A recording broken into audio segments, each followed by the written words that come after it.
Démarrage. Bonjour à tous. Bonjour à tous, bienvenue. Bonjour. On attend encore une petite minute que tout le monde se connecte dans ces journées riches de webinars, de Teams, de Zoom. Merci à tous de vous être connectés et de vous connecter. On attend encore une minute et on se lance 30 minutes ensemble pour parler well-being et digital. Allez, un peu de patience.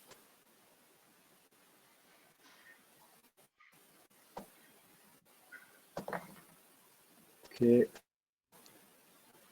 Ça fonctionne. Donc, n'hésitez pas à nous poser des petites questions dans le chat si vous voulez. Puis, le compte. Le chat fonctionne. Je m'appelle Romain, sinon. C'est bon, le chat fonctionne. Check, check.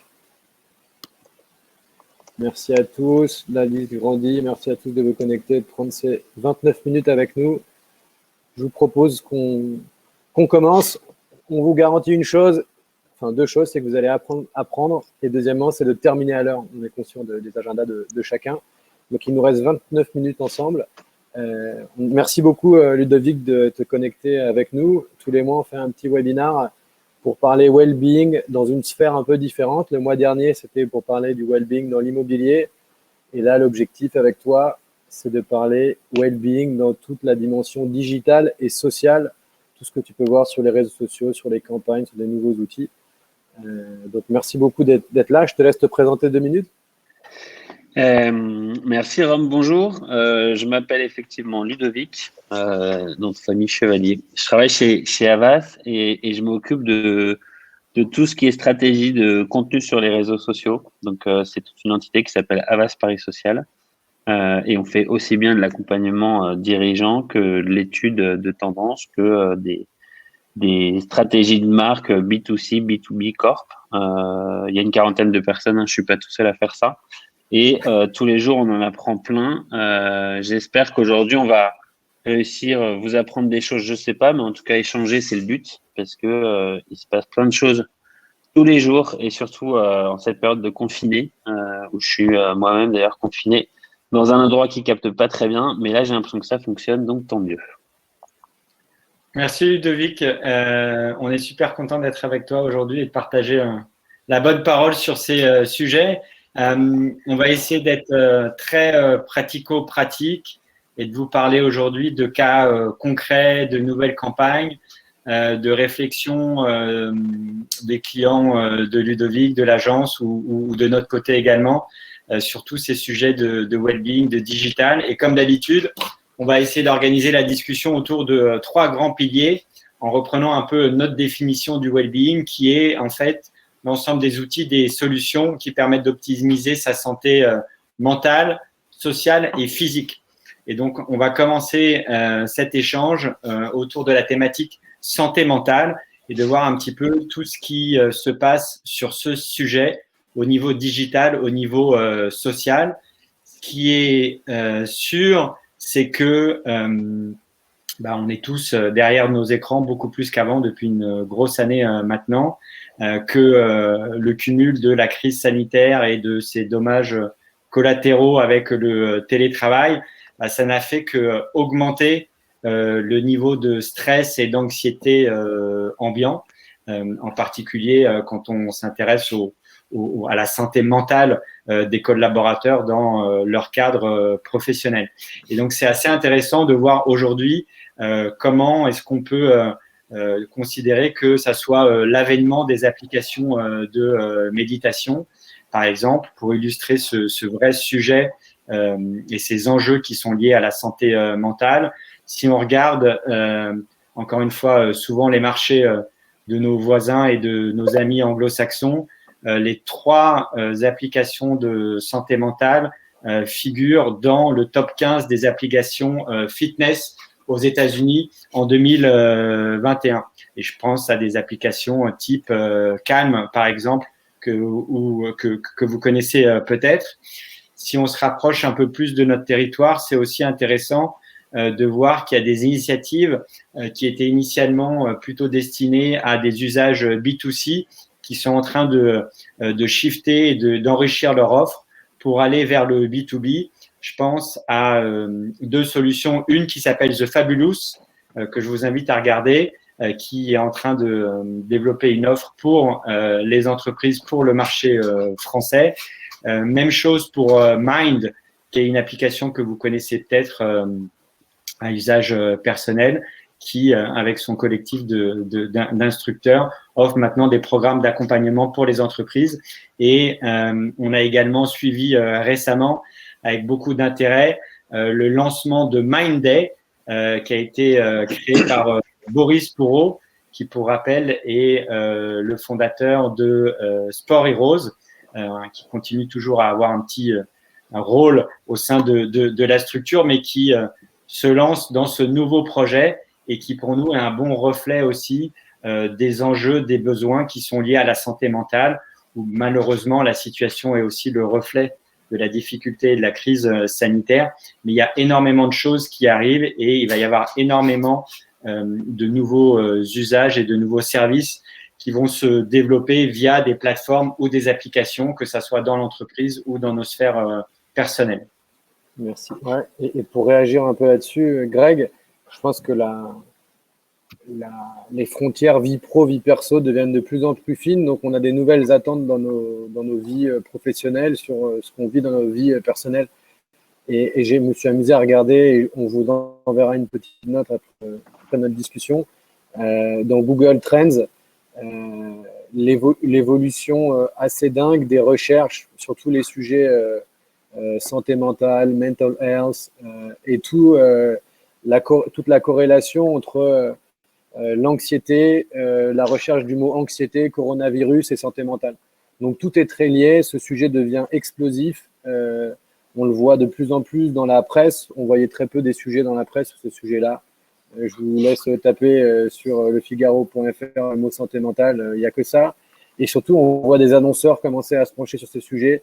Je pense à Monoprix qui lance un chatbot qui s'appelle Monoprix Santé, qui pourra vous rediriger vers des thérapeutes, sophrologues, naturopathes, instructeurs méditants pour vous aider à gérer ces sujets de santé mentale.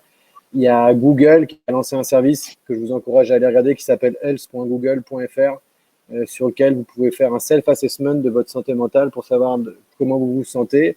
Et après, vous pouvez même aller jusqu'à réserver un rendez-vous directement avec un praticien santé, que ce soit un psychologue ou un instructeur méditant ou un sophrologue, encore une fois. Mais voilà, l'idée, c'est que tout le monde n'essaye pas de s'emparer, mais réagit à ce sujet de la santé mentale, parce que ça nous a tous un peu explosé à la figure dans tous les types de populations, hein, que ce soit chez les étudiants, chez les seniors, chez les actifs à cause du télétravail.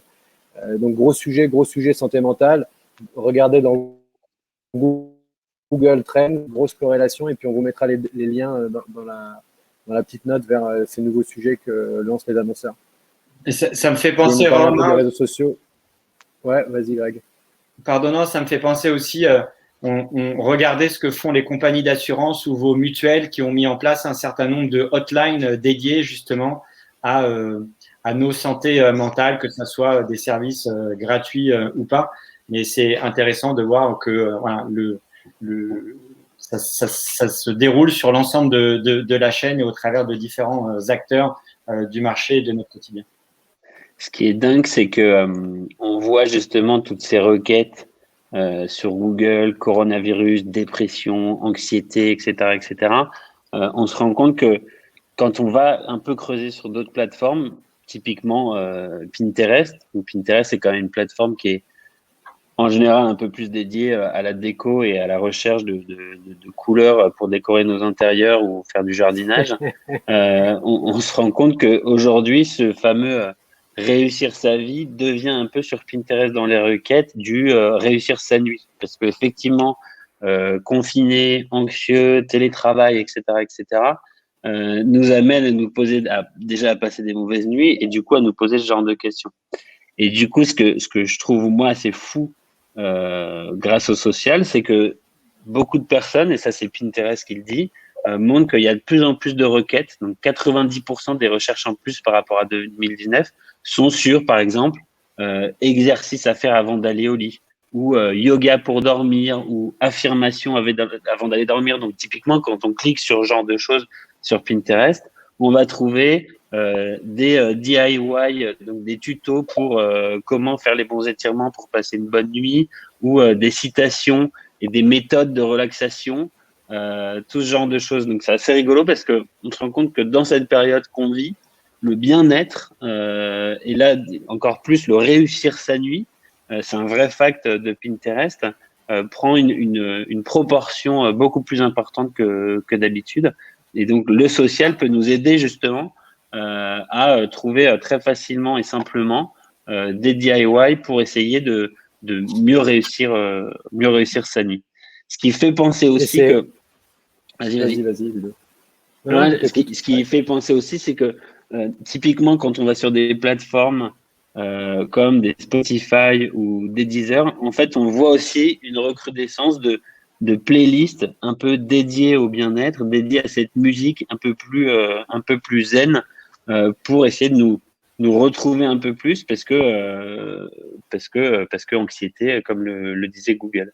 Et il y a un truc, alors certaines personnes qui nous écoutent aujourd'hui le savent parce que moi ça me passionne, même si je sais pas le faire, mais il y a un truc qui existait il y a 4-5 ans, ça s'appelle l'ASMR. L'ASMR, c'est tous ces bruits un peu sensoriels qu'on susurre à l'oreille, comme si quelqu'un était dans notre oreille, à nous susurrer des choses, et il y a ce sentiment bien-être. On est quasi dans la sexualité, mais dans la sexualité juste auditive. Et en fait, on se rend compte que des plateformes comme Twitch ou YouTube qui font beaucoup de live, les utilisateurs se remettent de plus en plus à faire de l'ASMR. Si je vous le faisais mal, l'ASMR, c'est comme si, là, à mon micro, je vous susurrais un peu des sons comme ça, et puis je parlais comme ça. Oh, je me sens bien, Ludo. Vous entendiez mes bruits de bouche. C'est bizarre. Vous voyez, un peu comme ça. Donc, c'est une façon de faire. Je sais pas si ça marchait avec le micro, et je suis pas bon en ASMR et j'ai pas Fais gaffe, tu vas terminer sur Twitch. Hein. J'ai pas ma chaîne sur Twitch, mais c'est assez rigolo de voir que ces requêtes sur Google qui sont très flippantes parce que anxiété, etc., mais très réalistes, en fait, sur le social, on arrive à trouver des plateformes où certaines personnes et certains utilisateurs essaient de trouver des solutions pour contrer un petit peu cette anxiété et ce monde dans lequel on vit. Et c'est pour terminer sur la santé mentale, et ces petits tutos dont tu parles, Ludo, ça vient appuyer cette grande tendance un peu macro de la routine. Aujourd'hui, dans la pratique well-being, que ce soit santé sociale, mentale ou physique, on veut faire un petit peu tous les jours qu'une fois par semaine. Et donc, particulièrement chez les millennials, et donc voilà, ils cherchent des tutos, chacun devient un peu chimiste de son bien-être et pour révéler la meilleure version de soi-même. Et donc, cette notion de tuto, elle est hyper développée dans les réseaux sociaux, dans les réseaux sociaux et ces nouvelles pratiques. On va vous donner des exemples un peu juste après. Mais voilà, cette notion de routine, c'est la clé aujourd'hui pour prendre la parole et créer du contenu, quoi. Le cours de sport de 1h30, un peu à l'ancienne, les gens, ils n'ont plus le temps, ils n'ont plus envie de vivre ça, quoi. Enfin, je pense. Le deuxième volet qu'on voulait aborder avec vous aujourd'hui donc concerne la santé sociale. C'est vrai que le manque de lien social nous concerne tous. On est tous plus ou moins à subir tout ce qui se passe, en tout cas les copains, la famille ou les collaborateurs du bureau. On a aujourd'hui des relations avec eux de manière différente et il faut cultiver ça. Un bon exemple pour nous sur cette dimension sociale, c'est aussi le fait que ça soit toujours en lien avec cette idée de la communauté, qui peut être vraie dans la vie réelle, qui peut être vraie dans un immeuble de bureau, ou qui peut être vrai très souvent aussi sur les réseaux sociaux. Et il y a un exemple pour nous qui est assez révélateur de ce qui se passe au niveau social et au niveau digital et gaming. C'est une solution qui s'appelle Zwift, qui est une communauté pour les cyclistes qui leur permet de s'entraîner de manière virtuelle en parcourant des routes imaginaires de chez eux.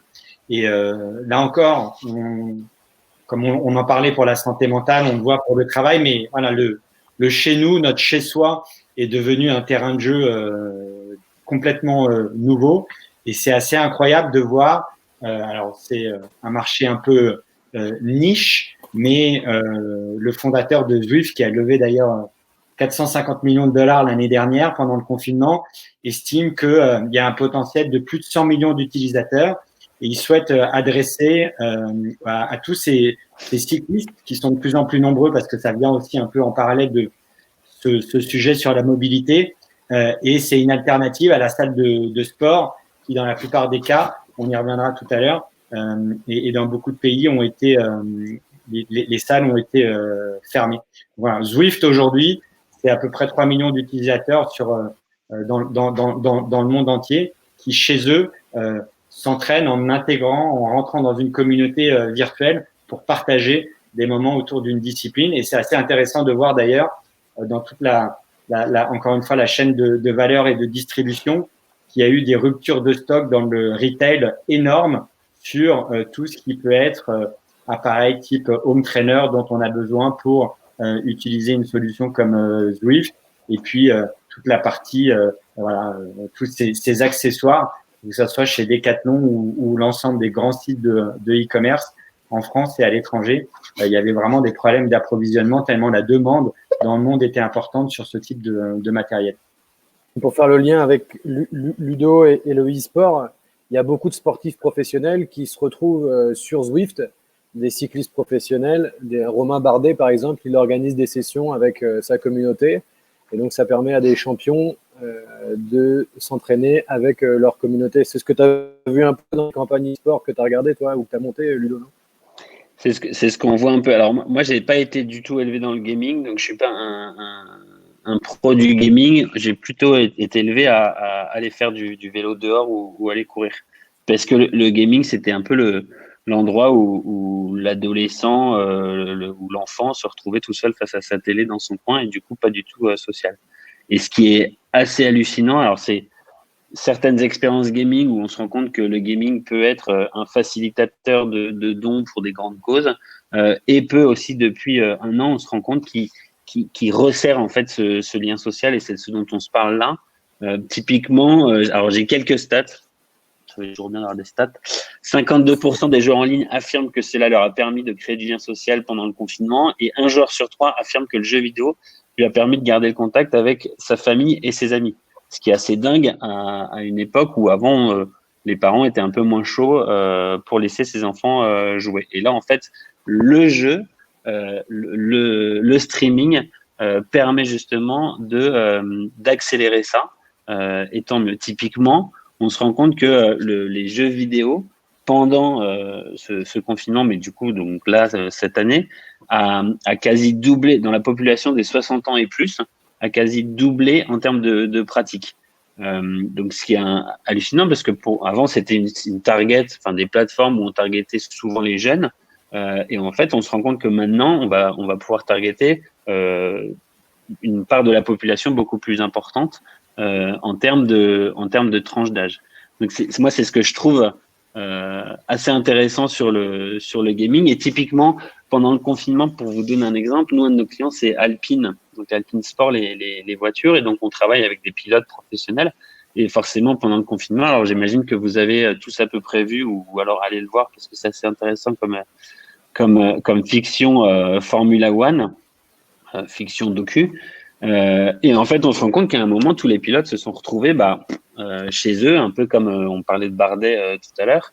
Et les pilotes de course, c'était la même chose. Ce qu'on sait aussi, c'est que ces pilotes de course sont fans de jeux vidéo et du coup, ça a été assez facile pour nous de mettre en place sur Twitch, donc grâce à des influenceurs sur Twitch, des courses entre les professionnels de la course du monde automobile et un public un peu random, pas du tout professionnel, mais qui game toute la journée et qui stream là-dessus. Et du coup, ça a fait des audiences assez intéressantes et surtout, je trouve d'autant plus intéressant, c'est que ça a permis à n'importe qui, genre pas moi mais d'autres parce que j'arrive pas à jouer, mais ceux qui jouaient en tout cas ont réussi à gagner sur des grands circuits face à des pilotes professionnels d'Alpine. Donc pour la marque, c'est hyper intéressant de voir que finalement il y a une communauté de gamers qui n'existait pas chez Alpine et qui commence maintenant à exister parce que elles ont pu se confronter à des à des pilotes professionnels. Et c'est ça qui est hyper intéressant pendant cette période-là, c'est que en social, il y a une espèce de un terrain de jeu qui s'élargit, et certaines personnes qui nous écoutent pourront pas dire le contraire parce qu'elles sont dans le gaming et elles en parleront bien mieux que moi. Mais en tout cas, il y a des portes qui s'ouvrent de plus en plus intéressantes et intergénérationnelles, donc plus pour cibler que les jeunes. Super. Social. Donc, oui, on peut s'épanouir socialement grâce au digital. Et le dernier sujet dont on voulait vous parler, c'est tout ce qui est santé physique. Vous ne le savez pas encore, mais vous êtes un coach sportif. Je vous fais une petite blague pour vous titiller. Ce que je voulais dire, ça a été l'avènement du coach et des cours de sport en ligne sur toutes les plateformes possibles et imaginables. On pense à YouTube, mais on a repassé un peu avec Ludovic des stats sur TikTok. Une personne comme Pauline AMD fait des lives avec plus de 40 000 personnes connectées en live. On parle, je sais pas, moi je ne connaissais pas, mais Sissi Moula, je suis allé voir une vidéo qu'elle a postée il y a 3 jours. On en est autour de 500 000 vues. Donc voilà, les salles de sport ont été fermées et donc tous les coachs ont d'abord pour de la visibilité lancé leur cours de sport en ligne et certains d'entre eux ont réussi à en faire un business, donc bravo à eux. Je pense à ces influenceurs qui se font aussi payer par les marques. Je pense par exemple à une influenceuse qui s'appelle Monday Morning qui ne parlait pas trop sport et qui s'est mise à faire des cours de sport sponsorisés par Sephora, qui a lancé ses propres cours de sport et qui les monétise, qui fait payer ses cours de sport. Et donc voilà, ça a été vraiment l'avènement du sport et de la santé physique digitale avec ces personnes qui ont pris la parole, qui ont apporté une crédibilité de par leurs expériences d'avant ou une marque qui est venue s'associer à leur prise de parole et qui propose maintenant des cours de sport en ligne. Ça va être très intéressant de voir comment ça va continuer. Est-ce qu'on va reprendre les cours de sport dans la vraie vie en format hybride ou est-ce qu'on va utiliser ces nouveaux terrains de jeu qui sont chez soi, au bureau ou dans un parc en se connectant avec son portable? Notre avis, c'est qu'il y aura un mix des deux, mais que la part du sport et de la santé physique digitale va rester très prédominant. Et on espère que ça ne va pas faire trop mal à l'industrie des professionnels aussi, parce qu'il y a beaucoup de gens qui se sont lancés et qui sont, eux, par contre, pas du tout crédibles, et du coup, qui font mal à cette industrie du sport et du fitness. Donc voilà, avoir un peu je suis un coach et je diffuse des cours en ligne, à voir ce que ça va donner, dans le temps, quoi.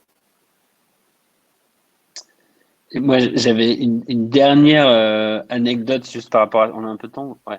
Ouais, on a encore 7 minutes. J'avais une dernière anecdote parce que, en fait, ce qui est intéressant, c'est toujours ce passage entre les réseaux sociaux, le physique, les réseaux sociaux, parce que il y a la vie IRL, donc in real life, et la vie online. Il y a un truc qu'on avait vu apparaître il y a quelques années qui s'appelle le GPS drawing, donc avec des applications comme Strava ou autres, où les runners s'amusaient dans leur parcours, mais vous l'avez déjà vu 1000 fois, à dessiner à se faire des dessins dans leur circuit, et du coup leur tracé GPS faisait un dessin et c'était génial, et puis ça faisait des challenges, etc., etc.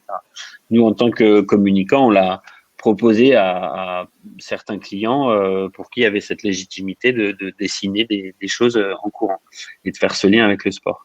Voilà, c'était une tendance. Dans ma tête, pour moi, elle était complètement perdue, ou en tout cas, quand des créatifs venaient me voir en me disant « Ah, mais j'ai trouvé ça génial, on va faire un tracé sur ce travail et puis on va proposer ça à notre client », je dis « Non, non, c'est nul, ça fait 2 ans que c'est fini, essayons de trouver une autre tendance ». Parfois, il faut savoir trancher aussi parce qu'il y a beaucoup d'idées créatives. Et là, en fait, on se rend compte, et ce qui est génial, c'est que depuis qu'on ne peut plus rien faire autour à plus de 10 km de chez nous, eh ben, il y a typiquement un marathonien qui, là, en mars, du coup, s'est dit, bah, faut bien que je puisse m'entraîner quand même pour mon marathon. Le marathon, on ne sait pas s'il va être ouvert ou fermé, avoir lieu ou pas lieu. Du coup, je vais continuer mon entraînement et donc je vais me faire un marathon, mais en restant à 10 km de chez moi. Donc, Laurent Tillet-Duboulet, qui habite à Paris, s'est fait un marathon en dessinant la carte de France dans Paris. Donc, vous pourrez aller voir sur son compte Insta. C'est assez dingue parce que c'est pas qu'il a fait la carte de France, c'est qu'il l'a dessinée. On peut voir vraiment toute la frontière de la France et ce dessin de la France, il l'a fait dans Paris. Et donc, il a prouvé que en 4h20, il a réussi à se faire un tracé sur Strava hyper précis de la carte de France en faisant 42,2 km, donc la distance, alors dites-moi les pros, mais la distance parfaite du marathon, en soulignant juste à la fin qu'il a fini par les buts de Chaumont et que du coup le dénivelé positif était un peu compliqué pour finir, mais était c'est assez cramé. intéressant de voir que c'était une tendance qui existait il y a 3-4 ans, qui était un peu tombée dans l'oubli, ou en tout cas qui devenait un peu moins exploitable. Et là, on se rend compte que dans cette légitimité du 10 km, c'est assez intéressant de voir, grâce aux social media et grâce à ces talents qu'on peut trouver un peu partout sur le social, des gens qui se disent, bah, et si dans cette nouvelle contrainte, je me fabriquais un nouveau terrain de jeu, et du coup, ça me permettait de me donner de la visibilité, de m'entraîner, etc., etc. Donc cette contrainte, finalement, je trouve assez intéressante pour même les marques.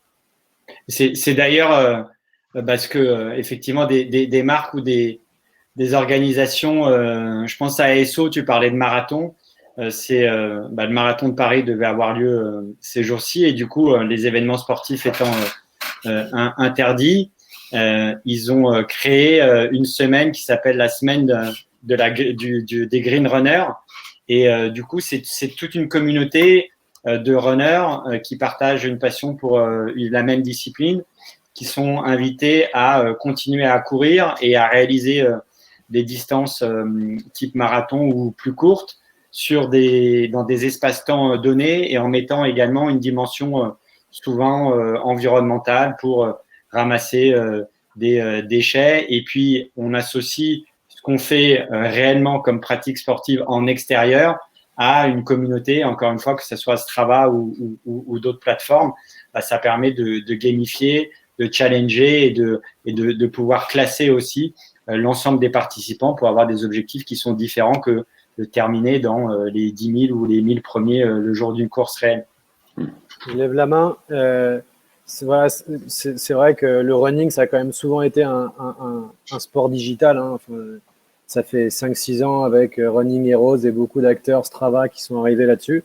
Et exemple, pour vous parler d'un de nos super clients, salut à toi Victoire, c'est de parler du projet qu'on a eu avec Ibis Budget et 355 hôtels en France, avec qui on a créé des parcours de running au départ des hôtels, et on a infiltré les maps, des segments aussi au nom des hôtels pour avoir un vrai ancrage territorial de l'hôtel qui devient un lieu de départ pour des parcours de running dans le quartier.